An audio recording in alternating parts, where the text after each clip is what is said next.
Dear students, I welcome you all in today's class. आज हम लोग चर्चा करेंगे ह्यूमन डाइजेस्टिव सिस्टम। आप ऑलरेडी जानते हैं वी आर हेट्रोट्रॉप्स और हम लोग में जो न्यूट्रिशन है वह होलोजोइक है। होलोजोइक के बारे में आपको बता दिया गया है कि कॉम्प्लेक्स फूड को इंटेक करेंगे, कंजम्पशन होगा कॉम्प्लेक्स फूड का जो इनसोल्यूबल है और उसको with in the body soluble and simpler absorbable form में कन्वर्ट करेंगे। यही तो डाइजेशन है। बेसिकली आप देखेंगे कि ह्यूमन डाइजेस्टिव सिस्टम में दो पार्ट है। मीन्स क्या? Human digestive system consist of alimentary canal and accessory glands. Accessory का अर्थ होगा सहयोगी। आप याद रखेंगे कि ह्यूमन में जो डाइजेशन होता है वह 2 स्टेप्स में होगा। मीन्स कि हम लोग में जो डाइजेशन होता है वह physical digestion as well as chemical digestion. अब physical digestion means digestion of food without the involvement of enzymes, बिना एंजाइम के, बिना केमिकल सब्सटेंस के, बिना बायो कैटालिस्ट के, ये सभी एंजाइम के बारे में बोले, बिना उनके मदद से जो कॉम्प्लेक्स फूड है, ये आपका फूड पार्टिकल्स है, इसको सिंपलर फॉर्म में कन्वर्ट कर देना। यह फूड पार्टिकल्स जो आप देख रहे हैं कॉम्प्लेक्स से सिंपलर में कन्वर्ट हुआ है, यह डाइजेशन जो बिना एंजाइम के मदद से हो, वैसे डाइजेशन को बोलते हैं physical digestion. As well as हम लोग डिस्कस करेंगे about the chemical digestion. Chemical digestion means digestion with the help of enzymes and enzymes are secreted by duct glands, जिसको आप एक्सोक्राइन ग्लैंड भी बोलते हैं, जो डक्ट ग्लैंड है। बेसिकली हम लोग यहाँ एसेसरी ग्लैंड में 3 के बारे में पढ़ेंगे। पहला आप देखेंगे salivary gland, second one liver and तीसरा पैनक्रियाज। यह 3 आपको पढ़ना है एसेसरी ग्लैंड। तो चलिए इसकी शुरुआत करते हैं। आज हम लोग जो डिस्कस करेंगे आपके साथ वह होगा एलिमेंट्री कैनल। यह जो आप देख रहे हैं लेबल हम यहाँ किए हैं, एलिमेंट्री कैनल का यह सभी पार्ट्स हैं, पार्ट्स ऑफ एलिमेंट्री कैनल। यह याद रखेंगे, पार्ट्स ऑफ एलिमेंट्री कैनल। जो सबसे एंटीरियर रीजन है, जो सबसे पहला जो ओपनिंग है आपके एलिमेंट्री कैनल का, उसको बोलते हैं माउथ। फिर माउथ ओपन होगा फेरिंग्स में, फेरिंग्स ओपन होगा ओसोफेगस एंड ओसोफेगस स्टमक में। स्टमक के बाद आप देखेंगे स्मॉल इंटेस्टाइन और जो सबसे लास्ट होगा अपने एलिमेंट्री कैनल का पार्ट, उसको हम लोग बोलेंगे लार्ज इंटेस्टाइन। चलिए इसकी शुरुआत करते हैं। आप 1 बाय 1 करके सभी पॉइंट को डिस्कस करेंगे। देखिए यह जो सबसे एंटीरियर पार्ट है आपके एलिमेंट्री कैनल का, पहले तो हम लोग यह जान लें कि एलिमेंट्री कैनल है क्या। आप याद रखेंगे long tubular structure, it measures approx 9 metre, 9 metre इसकी लंबाई होती है करीब करीब। और यह लॉन्ग ट्यूबुलर पार्ट है कहाँ से कहाँ, तो आप यहाँ देख रहे हैं फ्रॉम माउथ टू एनस। यह जो लास्ट पार्ट होता है लार्ज इंटेस्टाइन जहाँ टर्मिनेट करेगा उस पार्ट को बोलेंगे एनस। तो यह याद रखेंगे माउथ टू एनस जो लॉन्ग ट्यूबुलर पार्ट है, लॉन्ग मस्क्यूलर ट्यूबुलर पार्ट है, उसको बोलते हैं alimentary canal. And what are its part, तो आप यह जो लेवल देख रहे हैं यहाँ पर, mouth, pharynx, oesophagus, stomach, small intestine and large intestine, these are the parts of alimentary canal. यहाँ तक बिल्कुल क्लियर होगा। अब चलिए हम लोग माउथ से शुरू करें। ध्यान रखेंगे माउथ आपका ओपनिंग है एलिमेंट्री कैनल का। Mouth is the anterior part और organ of alimentary canal. Anterior and posterior part को क्या हो जाएगा आपका, तो आप बोलेंगे एनस। अब चलिए यहाँ देखिए, यह जो माउथ है इसमें आप 2 ऑर्गेन पढ़ेंगे। माउथ में 2 ऑर्गेन आपका पाया जाएगा। आप ऑलरेडी बेसिक जानते हैं कि माउथ जो है वो आपका कवर्ड होगा चीक से और लिप्स से। जो फ्रंट रीजन है वह लिप्स से कवर्ड है। आप यह भी जानते हैं कि इसमें टीथ और टंग, यह 2 आपको पढ़ना है, टीथ एंड टंग। अब टीथ से हम लोग शुरुआत करें। आप टोटल संख्या इसका देखते हैं टीथ का, वह 32, लेकिन याद रखेंगे जो बेबी हैं, बच्चे हैं, उनमें यह संख्या होता है 20। दांत टोटल होता है कितने तरह का, तो आप जानते हैं 4, incisor, canine, premolar and molar. यह 4 नाम आपको ऑलरेडी याद है, incisor, canine, premolars and molar. अब इसका संख्या कैसे हम लोग काउंट करें, कैसे इसका संख्या निकालेंगे, आप याद रखेंगे एक फार्मूला जिसको हम लोग डेंटल फार्मूला बोलेंगे, 2123 बाई 2123। ध्यान रखिए जैसे आप ऑलरेडी जानते हैं यह आपका अपर ज एंड लोअर ज, टोटल 4 क्वाड्रेंट में इसको हम लोग डिवाइड कर लेते हैं, 1 2 3 एंड 4। अब इसमें 1 क्वाड्रेंट में जो आप टीथ का टोटल संख्या देखते हैं वह होता है 2 1 2 3। इसका क्या मतलब कि इंसीजर जो है आपका यह 2, फिर कैनाइन 1, फिर प्रीमोलर 2 एंड मोलर 3। 1 क्वाड्रेंट में टोटल कितना है आपके पास, 4। तो टोटल संख्या अगर हमको निकालना पड़े, यही सेम रिपीट यहाँ हो जाएगा। यहाँ फिर आप देखेंगे 2 1 2 3 इस तरह से, फिर उस तरह से यहाँ भी लोअर ज में भी रिपीट होगा। आप यह भी जानते हैं कि ओनली लोअर जा इज मूवेबल, सिर्फ जो आपका नीचे वाला जबड़ा है यही मूवेबल है। यह सभी आप ऑलरेडी जानते हैं, थोड़ा सा डिस्कस हम लोग कर ले। 2 1 2 3 अगर हमसे पूछे इंसीजर का संख्या क्या होगा, आपको ऑलरेडी अभी बताएं कि आप 4 से मल्टीप्लाई कर दें। इंसीजर का संख्या क्या आप लिखेंगे 8, कैनाइन का संख्या क्या हो जाएगा 4, एंड प्रीमोलर का संख्या 8 एंड मोलर का संख्या 12। टोटल आप देखेंगे तो 32। लेकिन अभी आपको बताया गया कि जो बेबी हैं, बच्चे हैं, उनमें यह संख्या 20 होता है। कौन है जो अब्सेंट है, तो आप याद रखेंगे कि प्री मोलर्स इनमें अब्सेंट होता है, थर्ड मोलर बोलते हैं, वो अब्सेंट होगा। क्लियर है स्टूडेंट्स यहाँ तक। अब फंक्शन का बात करते हैं कि टीथ का क्या फंक्शन है। बेसिकली आप याद रखेंगे tearing, biting and chewing of food, भोजन को मसल देने का काम यह करता है। जो अभी आप बात यहाँ देखे थे फिजिकल डाइजेशन, जो कॉम्प्लेक्स फूड है उसको सिंपलर फॉर्म में कन्वर्ट करना, churning of food, mastication of food, यही तो टीथ का फंक्शन होगा। इसके बाद जो सेकेंड हम लोग यहाँ मेंशन किए थे टंग, टंग याद रखेंगे यह मस्क्यूलर ऑर्गन है और इसका क्या फंक्शन है, व्हाट आर इट्स फंक्शन। तो इसमें कुछ फंक्शंस आप याद रखें कि यह आपके फूड को मिक्स करता है, थ्रूली मिक्स करता है, किसमें, सैलिवा में। और सैलिवा आप यहाँ पढ़ेंगे एसेसरी ग्लैंड से रिलेटेड जब बात हम लोग करेंगे तब। सैलिवरी ग्लैंड जो आपके माउथ रीजन में है उसके सेक्रेशन को बोलते हैं सलाइवा। ये लेटर ऑन हम लोग डिस्कस करेंगे, इसके बारे में डिटेल स्टडी करेंगे। अभी आप याद रखिए कि यह आपके फूड को थ्रूली मिक्स करता है सलाइवा से।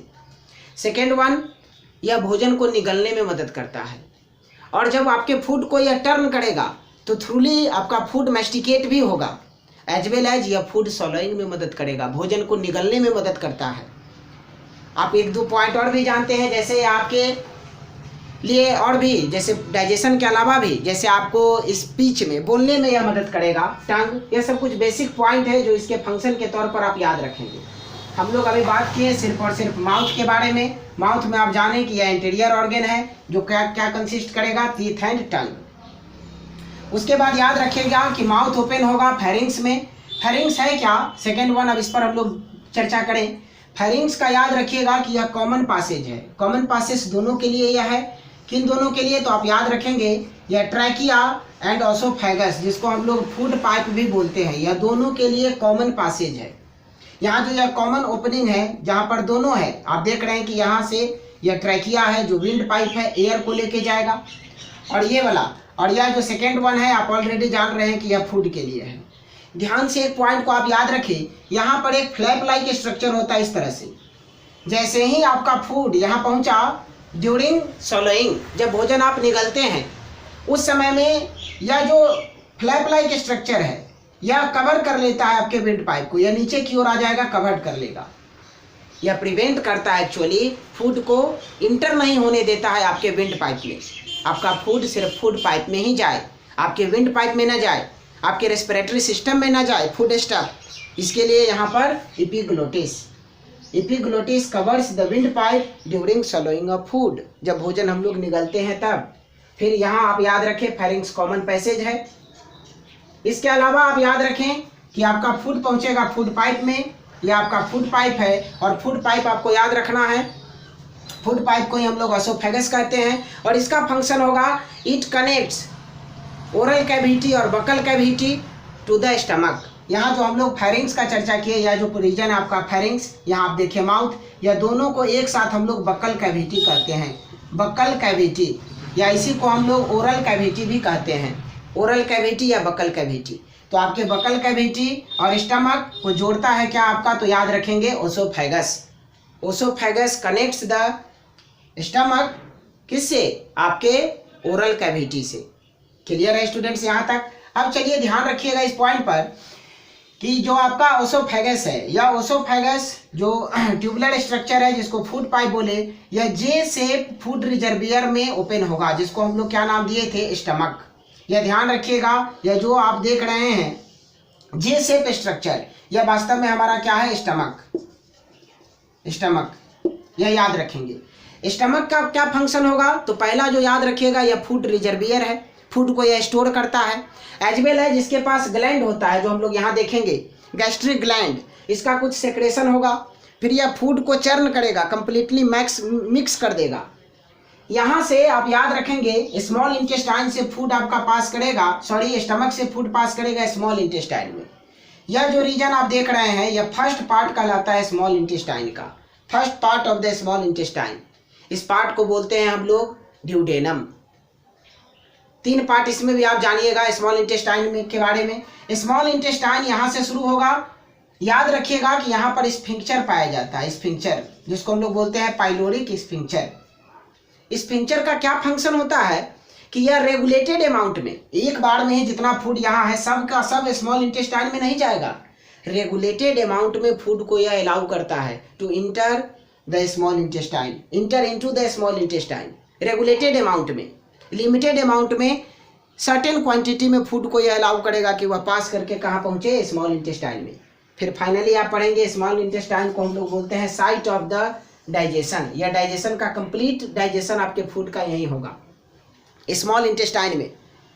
और स्मॉल इंटेस्टाइन याद रखिएगा, स्मॉल इंटेस्टाइन का डायमीटर पतला है, छोटा है, इसीलिए इसको स्मॉल इंटेस्टाइन कहते हैं। लंबाई तो इसकी बहुत ज़्यादा है, अप्रॉक्स जो आप देखे थे यहाँ एलिमेंट्री कैनेल 9 मीटर लॉन्ग, उसमें 7 मीटर के करीब लंबाई स्मॉल इंटेस्टाइन का ही होता है।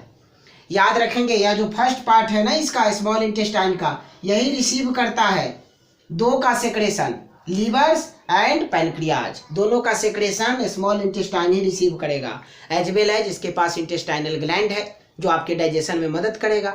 फाइनली फिर फूड पहुंचेगा लार्ज इंटेस्टाइन में, और लार्ज इंटेस्टाइन में कुछ एब्जॉर्प्शन का काम होता है, हालांकि एब्जॉर्प्शन मेनली तौर पर स्मॉल इंटेस्टाइन में होगा।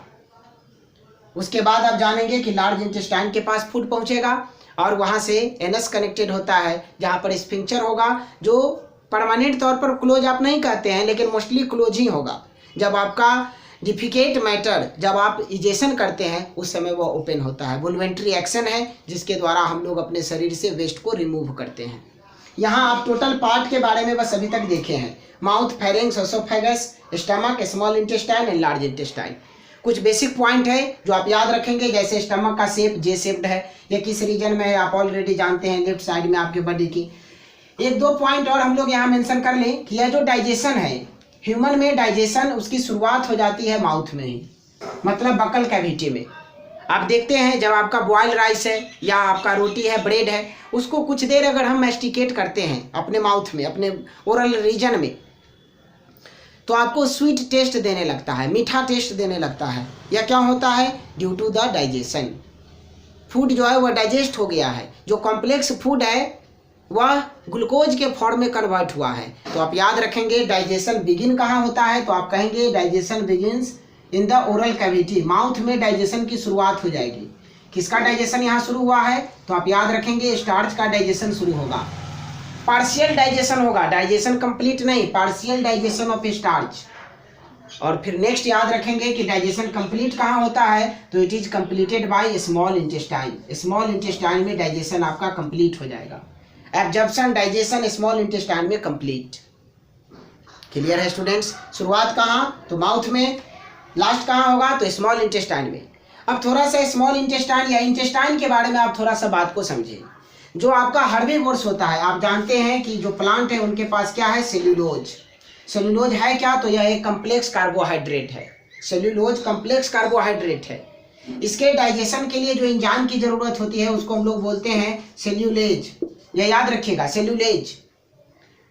और इसके डाइजेशन में लॉन्गर टाइम पीरियड की आवश्यकता है, ज़्यादा समय चाहिए, ज़्यादा टाइम पीरियड ये इसको रिक्वायर्ड है। यह थोड़ा सा टफ है सेल्यूलोज का डाइजेशन। दैट्स वाई जो हर्बीवोर्स होते हैं, शाकाहारी होते हैं, उनका इंटेस्टाइन आप देखिएगा लॉन्गर होगा, लंबा।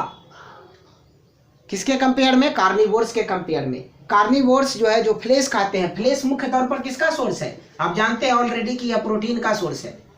और जो आपके ट्रिप्सिन है, पेप्सिन है, आप आगे पढ़ेंगे डाइजेस्टिव ग्लैंड के बारे में जब हम शुरू करेंगे, एसेसरी ग्लैंड के बारे में, तब पेप्सिन, ट्रिप्सिन, यह कंपैरेटिव बहुत ही आसानी से कंपैरेटिव कर रहे हैं, कंपैरिजन कर रहे हैं सेलुलोज और प्रोटीन का।